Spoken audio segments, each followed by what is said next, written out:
घनश्यामपुर नगर पंचायत व प्रखंड क्षेत्र में गांधी जयंती के अवसर पर स्वच्छता ही सेवा के तहत 1 अक्टूबर रविवार को विशेष स्वच्छता अभियान अंतर्गत श्रमदान कार्यक्रम का आयोजन हुआ, जिसमें प्रखंड क्षेत्र व पंचायत के प्रमुख जगहों पर स्वच्छता पखवाड़ा के तहत साफ सफाई कर्मचारी और जनप्रतिनिधि ने मिलकर किया।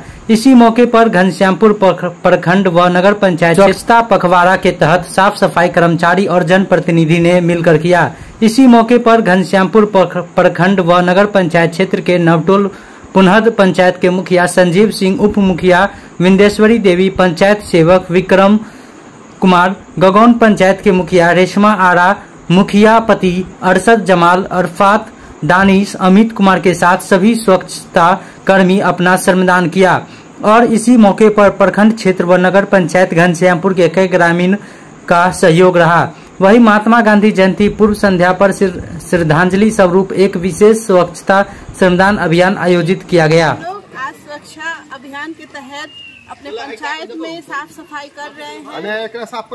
गांधी जी का सपना था, वो सपना आज हम लोग सब मिल के पूरा कर रहे हैं। मैं अपने पंचायत के हर वर्ग के लोगों से अपील करना चाहती हूँ कि प्लीज आप लोग सपोर्ट करें, सहयोग करें और इस अभियान में हमारी मदद करें। जय हिंद, जय भारत।